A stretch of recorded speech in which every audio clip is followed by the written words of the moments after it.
ಸಿಂಧು ಕರ್ನಾಟಕದಲ್ಲಿ ನರೇಂದ್ರ ಮೋದಿ ಅವರು ರಣಕಹಳೆಯನ್ನ ಊದ್ತಾ ಇದ್ದಾರೆ. ಚಿತ್ರದುರ್ಗ, ಮೈಸೂರು ಎರಡು ಕಡೆ ನಮೋ ಸಮಾವೇಶವನ್ನ ನಡೆಸ್ತಾ ಇರುವಂತದ್ದು, ಪಾಲ್ಗೊಳ್ತಾ ಇದ್ದಾರೆ. ಆ ಒಂದು ಸಮಾವೇಶದಲ್ಲಿ ಇನ್ನು ಮಧ್ಯಾಹ್ನದಿಂದ ಸಂಜೆಯವರೆಗೂ ಕೂಡ ಕರ್ನಾಟಕದಲ್ಲಿ ನರೇಂದ್ರ ಮೋದಿಯ ಜಪ ಇರುತ್ತೆ. ಅದು ಎರಡು ಕಡೆ ನರೇಂದ್ರ ಮೋದಿ ಅವರು ಸಮಾವೇಶದಲ್ಲಿ ಭಾಗಿಯಾಗಿ ಮಾತನಾಡಲಿದ್ದಾರೆ. ಚಿತ್ರದುರ್ಗ ಮತ್ತು ಒಂದ್ ಕಡೆ ಮೈಸೂರು, ಈ ಎರಡು ಕಡೆ ಅವರು ಭಾಗಿಯಾಗ್ತಾ ಇರುವಂತದ್ದು. ಚಿತ್ರದುರ್ಗದಲ್ಲಿ ಮಧ್ಯಾಹ್ನ 1:50ಕ್ಕೆ ಮೋದಿ ಅವರು ಸಮಾವೇಶದಲ್ಲಿ ಭಾಗಿಯಾಗ್ತಾ ಇದ್ದಾರೆ. ಇನ್ನು ಮೈಸೂರಲ್ಲಿ ಸಂಜೆ 4:30ಕ್ಕೆ ಮೋದಿ ಅವರು ಸಮಾವೇಶದಲ್ಲಿ ಭಾಗಿಯಾಗಲಿದ್ದಾರೆ. ಮೋದಿ ಸ್ವಾಗತಕ್ಕೆ ಬಿಜೆಪಿಯಿಂದ ಭರ್ಜರಿ ತಯಾರಿಯನ್ನ ಕೂಡ ಮಾಡಿಕೊಳ್ಳಲಾಗಿದೆ. ಚಿತ್ರದುರ್ಗದಲ್ಲಿ ಪ್ರಧಾನಿ ಮೋದಿ ಭದ್ರತೆಗೆ ಟೈಟ್ ಸೆಕ್ಯೂರಿಟಿಯನ್ನ ಮಾಡಲಾಗಿದೆ. 1,500 ಪೊಲೀಸರ ಕಣ್ಗಾವಲು, 9 ಕೆಎಸ್ಆರ್ಪಿ ತುಕಡಿ, ಬಾಂಬ್ ನಿಷ್ಕ್ರಿಯ ದಳ, 31 ಕಡೆ ಸಿಸಿಟಿವಿಯನ್ನ ಕೂಡ ಅಳವಡಿಕೆ ಮಾಡಲಾಗಿದೆ. ಟೈಟ್ ಸೆಕ್ಯೂರಿಟಿಯನ್ನ ಏರ್ಪಡಿಸಲಾಗಿದೆ. ನಗರದ 4 ಭಾಗಗಳಲ್ಲಿ ಚೆಕ್ ಪೋಸ್ಟ್ ಅನ್ನ ಅಳವಡಿಕೆ ಮಾಡಲಾಗಿದೆ. ಇನ್ನು ಕಾರ್ಯಕ್ರಮ ವೀಕ್ಷಣೆಗೆ ಎಲ್ಸಿಡಿ ವ್ಯವಸ್ಥೆಯನ್ನ ಕೂಡ ಮಾಡಲಾಗಿದೆ. ಲಕ್ಷಾಂತರ ಜನ ಸೇರಲಿರುವಂತಹ ಹಿನ್ನೆಲೆಯಲ್ಲಿ ಇನ್ನು ಇಂದು ರಾಜ್ಯದಲ್ಲಿ ಮೋದಿ ಹವಾ ಹೇಗಿರಲಿದೆ ಅನ್ನೋದರ ಡೀಟೇಲ್ಸ್ ಇಲ್ಲಿದೆ ನೋಡಿ. ರಾಜ್ಯದಲ್ಲಿ ಇಂದು ಮೋದಿ ಮೇನಿಯಾ. ಮೈಸೂರು, ಚಿತ್ರದುರ್ಗದಲ್ಲಿ ನಮೋ ರಣಕಹಳೆ. ದೇಶದಲ್ಲಿ ಚುನಾವಣಾ ಕಾವು ಜೋರಾಗ್ತಿದೆ.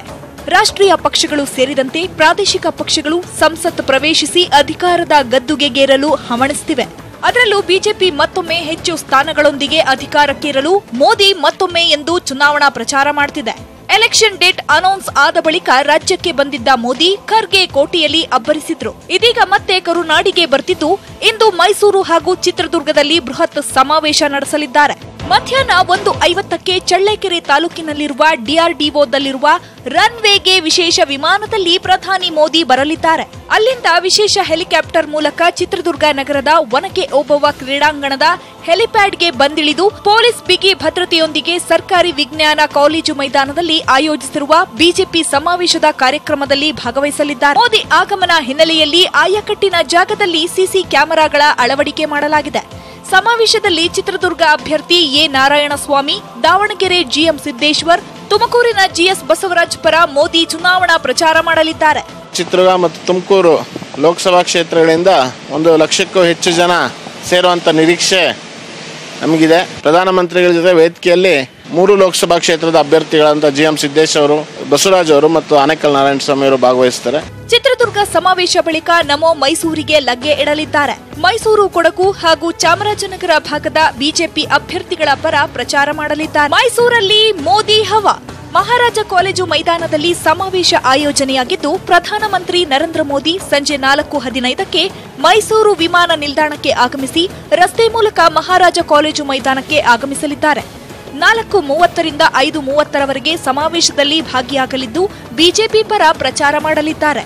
ಮೈಸೂರು, ಕೊಡಗು ಹಾಗೂ ಚಾಮರಾಜನಗರ ಲೋಕಸಭಾ ಕ್ಷೇತ್ರಗಳಲ್ಲಿರುವಂತಹ ನಮ್ಮ ಪಕ್ಷದ ಹಿತೈಷಿಗಳು, ಬೆಂಬಲಿಗರು, ಅವರ ಮೋದಿಯವರ ಅಭಿಮಾನಿಗಳು ದೊಡ್ಡ ಸಂಖ್ಯೆಯಲ್ಲಿ ಬಂದು ಈ ಕಾರ್ಯಕ್ರಮವನ್ನು ಯಶಸ್ವಿಗೊಳಿಸಬೇಕು ಅಂತ ಕಳೆದ 5 ವರ್ಷಗಳಲ್ಲಿ ಮಾಡಿರುವಂತಹ ಕೆಲಸಗಳ ಬಗ್ಗೆನೂ ಕೂಡ ಹೇಳ್ತಾರೆ.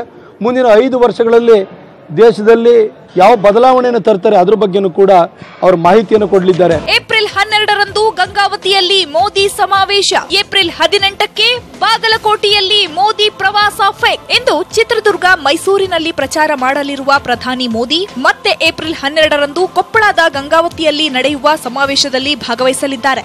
ಕಳೆದೆರಡು ದಿನದಿಂದ ಮೋದಿ ಸಮಾವೇಶಕ್ಕೆ ಜಾಗದ ವಿಚಾರದಲ್ಲಿ ಬಿಜೆಪಿಗರಿಗೆ ತಲೆನೋವಾಗಿತ್ತು. ಇದೀಗ ಗಂಗಾವತಿಯ ಕನಕಗಿರಿ ರಸ್ತೆಯ ಕೃಷಿ ವಿಜ್ಞಾನ ಕೇಂದ್ರದ ಬಳಿ ಇರುವ 30 ಎಕರೆ ಪ್ರದೇಶದಲ್ಲಿ ಸಮಾವೇಶ ಮಾಡಲು ಸ್ಥಳ ಅಂತಿಮವಾಗಿದೆ. ಇನ್ನು ಬಾಗಲಕೋಟೆಗೆ ನಮೋ ಇದೇ ತಿಂಗಳ 18ರಂದು ಬರಲಿದ್ದಾರೆ. ಒಂದೆಡೆ 18ನೇ ತಾರೀಖು ಮೊದಲ ಹಂತದ ಮತದಾನ ನಡೆದಿದ್ರೆ ಬಾಗಲಕೋಟೆಯಲ್ಲಿ ನಮೋ ಅಬ್ಬರಿಸಲಿದ್ದಾರೆ. 2014ರಲ್ಲಿ ದಂಡೇನವರ ಕ್ರಾಸ್ ಬಳಿ ನಡೆದಿದ್ದ ಕಾರ್ಯಕ್ರಮದ ಸ್ಥಳವೇ ಈ ಬಾರಿಯೂ ಫಿಕ್ಸ್ ಆಗಿದೆ. ಇದೇ ಸ್ಥಳದಲ್ಲಿ ಮೋದಿ ಮತ್ತೆ ಅಬ್ಬರಿಸಲಿದ್ದು 4ನೇ ಬಾರಿಗೆ ಬಿಜೆಪಿ ಗೆಲುವು ತಂದುಕೊಟ್ಟು ಸಿದ್ದರಾಮಯ್ಯಗೆ ಟಕ್ಕರ್ ಕೊಡೋಕೆ ಪ್ಲಾನ್ ಮಾಡಿದ್ದಾರೆ. ಮೋದಿ ಬರ್ತಿದ್ದಾರೆ, ಪ್ರಿಯಾಂಕಾ ವಾದ್ರಾರನ್ನು ಕರೆಸಿ.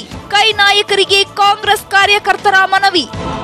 ಕೊಪ್ಪಳ, ಬಾಗಲಕೋಟೆಗೆ ಮೋದಿ ಬರ್ತಿರೋದ್ರಿಂದ ಈ ಭಾಗದ ಕೈ ಕಾರ್ಯಕರ್ತರು ಮೋದಿ ಕಾರ್ಯಕ್ರಮದ ನಂತರ ಜಿಲ್ಲೆಗೆ ಪ್ರಿಯಾಂಕಾ ವಾದ್ರಾರನ್ನು ಕರೆತರಲು ಕಾಂಗ್ರೆಸ್ ಮುಖಂಡರು ಸಿದ್ದರಾಮಯ್ಯರಿಗೆ ದುಂಬಾಲು ಬಿದ್ದಿದ್ದಾರೆ ಎಂದು ಹೇಳಲಾಗ್ತಿದೆ.